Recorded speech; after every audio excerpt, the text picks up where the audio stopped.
sketch. And we're going to put this thing here on the edge. We'll say it's 30 by 50. Fine. And we'll just make an extrusion. Now, I'm not going to like bother, telling you how this should look. It's your design. But what I would recommend is drawing directly on the surface.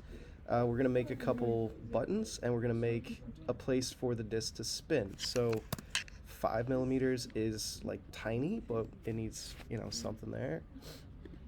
I'm going to make a fader right here, like a little flat right there, and I'm going to make a series of buttons over here. You can change this. You can make the pattern however you want to, make it look as realistic or as inventive on your own as you want. But we can use this as sort of like the beginning. And what I want to do is I want to say, these are going to be little buttons, and this thing as well, and we're going to connect them directly to this block. It's going to make it much easier. Then we're going to draw some of the other parts on here. Like I want to make a gutter here so it does look like it's a fader more. So I'm going to make that.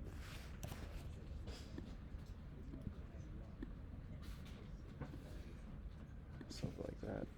And I will make a cutout here and here.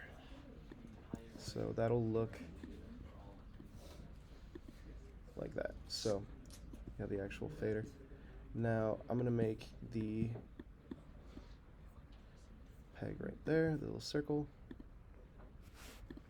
Make that 5. I'll center this a little bit. Okay.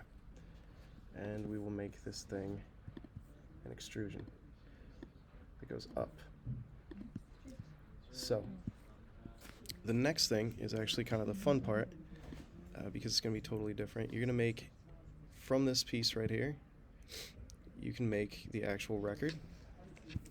And you'd mentioned this, so I liked it, but you can make this thing actually spinnable. So if you separate these when you actually mold it, it will spin, which would be very cool. So let's make it a new body, because then we can move it out of the way, okay? So we'll make it 6 millimeters, because we do need it to be a little thicker. We actually want it to be much thicker than 6 millimeters, so I'm making things really, really tiny, but you get the idea. The only other thing we need is the arm. I would recommend the arm actually go in here and just sort of lay to the side. It won't look like it's spinning. So we'll draw directly on here. You say the arm is necessary? I mean, people will get the idea without it, but as a music enthusiast, would you say the arm isn't necessary? Depends, like, would it give me more points? How would you play a record without the needle? Like, no, maybe it's like one of those ones that is like a table and not a vinyl player. You know, the metal ones. Like, Okay. It's your call. CDJ rig, whatever you want to do. I'm just making a general shape because that's all it's going to take. We're just going to make this thing look like there's something there where I could pop it on there. I'm not drawing it as well as I expect you to, but let's say it's like that, okay? So it won't actually touch the disc, but it's all attached, and now, I can take this thing and I can actually move it. We just make sure that this body is selected, and we can actually move it off to the side, so we could actually, 3D print them separately. So then you would import these and you'd be done.